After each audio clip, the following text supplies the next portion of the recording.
പ്രിയപ്പെട്ടവരെ, അള്ളാഹുവിൽ വിശ്വസിക്കൂ എന്ന് കൽപ്പിച്ച എല്ലാ ദൈവദൂതന്മാരും പരലോകത്തിൽ വിശ്വസിക്കൂ എന്ന് പറയാതെ കടന്നുപോയിട്ടില്ല. കാരണം പരലോക ജീവിതമാണ് ജീവിതം. അള്ളാഹുവിൻ്റെ റസൂൽ പറഞ്ഞു, ലാ ഐഷ ഇല്ല ഐഷൽ ആഖിറ. പരലോക ജീവിതമല്ലാതെ ഒരു ജീവിതമില്ല. നന്മകൾക്ക് 10 ഇരട്ടി പ്രതിഫലം നൽകുന്ന ലോകം, തിന്മകൾക്ക് തുല്യമായ ശിക്ഷ നൽകുന്ന ലോകം, മനുഷ്യന്റെ കർമ്മങ്ങളുടെയും വിശ്വാസത്തിൻ്റെയും അടിസ്ഥാനത്തിൽ ജയപരാജയങ്ങൾ നിർണയിക്കുന്ന ലോകം. ഈ പരലോകത്തെക്കുറിച്ചാണ് ചിലർ പറയുന്നത്, പരലോകത്തെ കാര്യം അവിടെ എത്തിയിട്ടു നോക്കാം. എന്തൊരു വിവരം കെട്ട സംസാരം! ഒന്നോർക്കുക, അത് കർമ്മങ്ങളുടെ ലോകമല്ല, വിചാരണയുടെ ലോകം മാത്രമാണ്.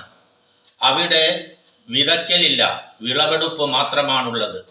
അതിനാൽ അവിടെ വിളവെടുപ്പ് ആഗ്രഹിക്കുന്നവർ ഇവിടെ വിതച്ചേ പറ്റൂ.